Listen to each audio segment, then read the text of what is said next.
Ibu, Bapak, dan saudara-saudari yang terkasih di dalam Tuhan, selamat menjalani tahun yang baru. Dan di tahun yang baru ini kita kembali berjumpa di dalam renungan mingguan hari Rabu tanggal 3 Januari 2024. Kita akan bersama merenungkan sabda Tuhan pada saat ini dengan tema yaitu Tahun Baru Hidup Baru. Sebelum kita bersama merenungkannya, mari kita berdoa memohon pimpinan dari Tuhan. Mari kita berdoa. Kami bersyukur Tuhan untuk anugerah tahun yang baru yang kami jalani pada saat ini. Kami bersyukur untuk waktu yang baru yang masih Tuhan karuniakan dalam hidup kami. Dan saat ini Tuhan, di dalam menjalani dan menapaki hari-hari yang baru, kami bersama hendak membutuhkan pertolongan-Mu, membutuhkan tuntunan-Mu.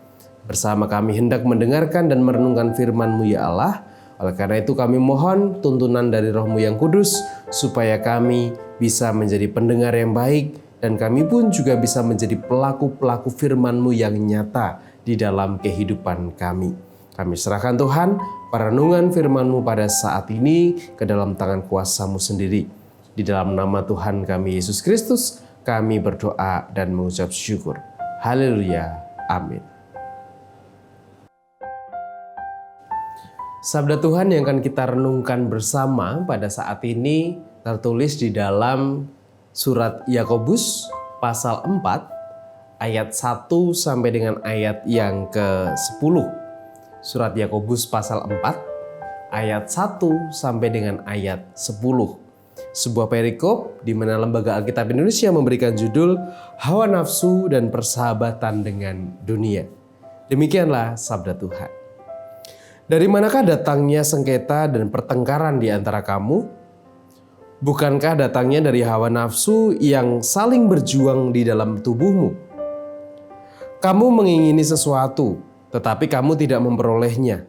Lalu kamu membunuh, kamu iri hati, tetapi kamu tidak mencapai tujuanmu, lalu kamu bertengkar dan kamu berkelahi. Kamu tidak memperoleh apa-apa karena kamu tidak berdoa. Atau kamu berdoa juga, tetapi kamu tidak menerima apa-apa karena kamu salah berdoa.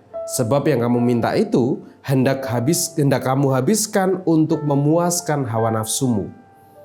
Hai kamu orang-orang yang tidak setia, tidakkah kamu tahu bahwa persahabatan dengan dunia adalah permusuhan dengan Allah? Jadi barang siapa hendak menjadi sahabat dunia ini, ia menjadikan dirinya musuh Allah. Janganlah kamu menyangka bahwa kitab suci tanpa alasan berkata, roh yang ditempatkan Allah di dalam diri kita diingininya dengan cemburu. Tetapi kasih karunia yang dianugerahkannya kepada kita lebih besar daripada itu. Karena itu ia katakan, Allah menentang orang yang congkak, tetapi mengasihani orang yang rendah hati. Karena itu tunduklah kepada Allah dan lawanlah iblis, maka ia akan lari daripadamu. Mendekatlah kepada Allah dan tanganmu, hai kamu orang-orang. Mendekatlah kepada Allah dan ia akan mendekat kepadamu. Tahirkanlah tanganmu, hai kamu orang-orang berdosa, dan sucikanlah hatimu, hai kamu orang yang mendua hati. Sadarilah kemalanganmu, berduka cita dan merataplah. Hendaklah tertawamu kamu ganti dengan ratap, dan sukacitamu dengan duka cita. Rendahkanlah dirimu di hadapan Tuhan, dan ia akan meninggikan kamu. Demikian pembacaan sabda Tuhan. Yang berbahagia ialah setiap orang yang dengan setia merenungkan serta memelihara firman-Nya. Haleluya. Amin. Tahun baru menjadi ajang di mana kita biasanya berlomba-lomba untuk membuat resolusi kehidupan, resolusi yang baru. Saya 2024 pengen melakukan ini. Saya 2024 pengen melakukan itu.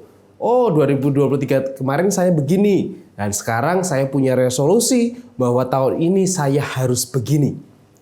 Tahun baru menjadi ajang atau tempat di mana kita akan menciptakan atau membuat banyak ide-ide rancangan, resolusi-resolusi yang baik di dalam kehidupan kita.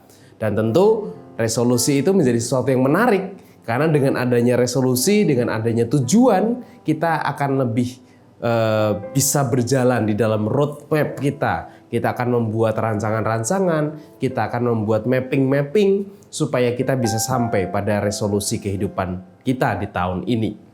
Dan satu resolusi yang juga diusulkan atau dikatakan oleh penulis Yakobus adalah bahwa kita dalam kehidupan kita harus punya resolusi juga, yaitu resolusinya adalah dikatakan kita tidak bersahabat dalam tanda kutip dengan dunia, tetapi kita bersahabat dalam tanda kutip dengan Allah. Atau dengan kata lain, kita memunculkan resolusi di tahun baru bukan untuk mengumbar hawa nafsu di tahun ini, tetapi kita mau mendekatkan diri kepada Allah di tahun ini. Sebuah resolusi yang sangat baik, resolusi yang penuh tantangan, karena mengumbar atau kemudian mengontrol hawa nafsu kita itu bukan pekerjaan yang mudah. Kita tentu tahu itu. Dan penulis Yakobus pun juga tahu bahwa mengolah atau kemudian menahan hawa nafsu itu bukan pekerjaan yang mudah. Maka sejak awal perikop penulis mengatakan bahwa kamu tahu datangnya sengketa dan perkelahian itu semua itu sumbernya dari hawa nafsu. Semua kegegeran atau semua tragedi-tragedi yang ada di dunia ini seringkali atau sebagian besar itu datangnya dari hawa nafsu. Misalnya saja, dan itu memang ternyata terjadi. Kenapa kemudian ada kekerasan? Ya seringkali munculnya karena hawa nafsu. Hawa nafsu ingin menguasai, karena hawa nafsu tidak terima diperlakukan ABC, makanya kemudian ada kekerasan. Atau di tahun kemarin kita juga melihat ada banyak penindasan-penindasan yang terjadi, ada banyak pelanggaran-pelanggaran HAM yang terjadi, atau juga bahkan banyak kalangan-kalangan artis melakukan pemukulan, atau kita lihat di berita ada banyak korupsi, kita melihat juga ada banyak keributan-keributan antar suku. Semuanya itu terjadi ya karena seringkali kita tidak bisa mengontrol hawa nafsu kita. Kita tidak bisa mengolah keinginan-keinginan daging kita, dan kita hanya menjadikan hawa nafsu itu sebagai tujuan utama dalam kita menjalani kehidupan kita. Dan akhirnya ketika kita tidak bisa sampai pada itu, kita akan mengupayakan segala cara supaya tujuan dan keinginan kita itu terwujud. Dan katanya penulis Yakobus, itulah yang menjadi akar permasalahan di mana pertengkaran, pertikaian atau ketidakdamaian itu terjadi di dunia. Karena ketidakmampuan kita untuk mengolah dan mengontrol hawa nafsu dan keinginan kita. 2024 hendaknya kita punya resolusi baru, yaitu untuk mengontrol hawa nafsu kita, tetapi juga mendekatkan diri kita kepada Allah.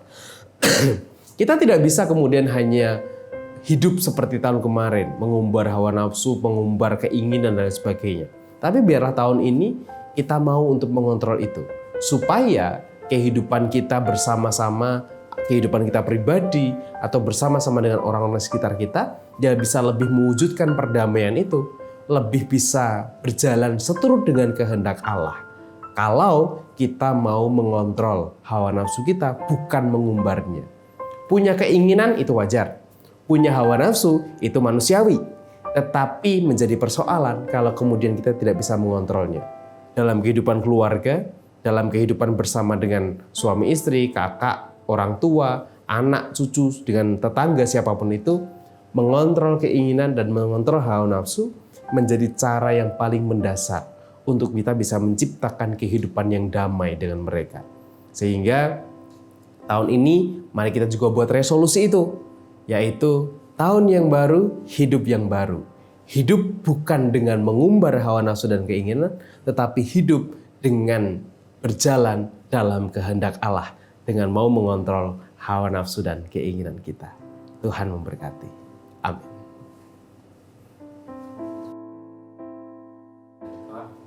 Renungan bagian keempat. Marilah saat ini kita bersama berdoa, mendoakan resolusi kita di tahun 2024, sekaligus juga berdoa supaya Tuhan memberikan kekuatan untuk kita bisa menjaga komitmen kita, untuk kita hidup dalam kehendak-Nya di tahun yang baru ini. Mari bersama kita berdoa. Bapa di dalam surga, kami mengucap syukur untuk tahun baru yang kami nikmati dan kami rasakan. Dan di tahun ini kami pasti punya banyak resolusi, kami punya banyak rancangan-rancangan, kami punya banyak tujuan, kami punya banyak goals di tahun yang baru ini yang mau kami capai. Dan saat ini Tuhan, kami bersama hendak membangun resolusi bersama kami, bahwa kami di tahun yang baru ini mau semakin hidup di dalam kehendak-Mu. Kami mau hidup dengan mengontrol hawa nafsu kami, mengontrol keinginan-keinginan kami, supaya kami tidak mengumbar hawa nafsu dan keinginan itu. Karena kami tahu Tuhan, ketika kami tidak bisa mengontrol hawa nafsu dan keinginan kami, maka kehidupan kami pribadi dan juga kehidupan kami bersama dengan orang lain akan menjadi kacau balau. Kami tidak akan bisa menciptakan perdamaian dan kedamaian di antara kami bersama. Oleh karena itu Tuhan, tolonglah kami di dalam kami menghidupi resolusi bersama kami di tahun ini. Dan juga untuk setiap pengharapan-pengharapan kami di tahun yang baru ini, kiranya Tuhan juga senantiasa memberkati kami, supaya apa yang menjadi pengharapan kami bisa kami perjuangkan bersama-sama dengan Engkau ya Bapa. Pengharapan pribadi kami, ataupun juga tujuan-tujuan pribadi kami, kiranya Engkau senantiasa memberkati dan Engkau yang menyertai kami. Dan saat ini Tuhan, kami juga berdoa menyerahkan untuk saudara-saudara kami yang sedang berjuang dengan proses pemulihan kesehatannya Bapa. Kami berdoa untuk Bapak dan Ibu Priyono, Ibu Ami Birowo, anak Amoresya, Ibu Sri Utami Suprapto, Ibu Margono, Bapak Ngatimin, Bapak Cahyo Muntadi, Bapak Saharun, Bapak Bagio Suprapto, Bapak Warsito Utomo, Ibu Endang Joko Triyono, Ibu Winanto Ningsih, Bapak Edwin Krusma Yulianto, anak Nasya Alana Putri, dan juga untuk setiap saudara-saudara kami yang lain yang saat ini atau di tahun ini juga masih berjuang dengan proses pemulihan mereka. Kami menyerahkan Tuhan untuk saudara-saudara kami ini. Kiranya cinta kasih Tuhan boleh senantiasa menyertai mereka, memberkati mereka di langkah juang mereka. Kiranya kasih Tuhan boleh dirasakan dan di sepanjang perjalanan proses pengobatan mereka, proses penyembuhan dan pemulihan saudara-saudara kami ini, Engkau boleh senantiasa menyertai mereka Bapa. Kami berdoa juga Tuhan untuk orang tua kami. Kami menyerahkan Bapak, Ibu kami, orang tua kami. Kami menyerahkan Ibu Rusmiati Buyung, Ibu Sarno, Ibu Tugira Sariman, Ibu Rusmiati Suhardi, Ibu Morjangkung, Ibu Endang Karno, Bapak Budiandono, Ibu Kon Mariatun Subardi. Kami juga menyerahkan Ibu Joyo Pawiro yang saat ini juga sedang sakit. Kami menyerahkan juga untuk Bapak Sadal Paulus, Bapak Christian Dauribu, Bapak Elias Sariman, Bapak dan Ibu Sunarto Saputro, Ibu Sardi Santoso, Ibu Mardi Utomo, Ibu Yatmi Artini Rosti, Bapak Suprapto, Ibu Sri Suwarsi Rahayu, dan juga orang tua kami yang lain, dimanapun mereka berada dalam segala keberadaan mereka. Kiranya cinta kasih Tuhan, kebaikan Tuhan, dan damai sejahtera-Mu juga menyertai orang tua kami ini Tuhan. Di tengah kelemahan fisik mereka atau di tengah kekhawatiran mereka, ketakutan mereka, biarlah orang tua kami ini tetap berjuang, orang tua kami ini tetap berserah kepadamu di dalam segala keberadaan mereka, dan biarlah mereka tetap bisa merasakan kedamaian dan cinta kasih yang dari-Mu. Kami menyerahkan juga Tuhan untuk segala pergumulan-pergumulan kami yang lain, untuk yang kami hadapi secara pribadi atau pergumulan kami bersama, kiranya Engkau yang hadir dan menolong serta menopang kami ya Tuhan. Kami serahkan seluruh doa kami, permohonan kami ini yang kami pinta di dalam nama Tuhan kami Yesus Kristus. Terima kasih Tuhan. Amin.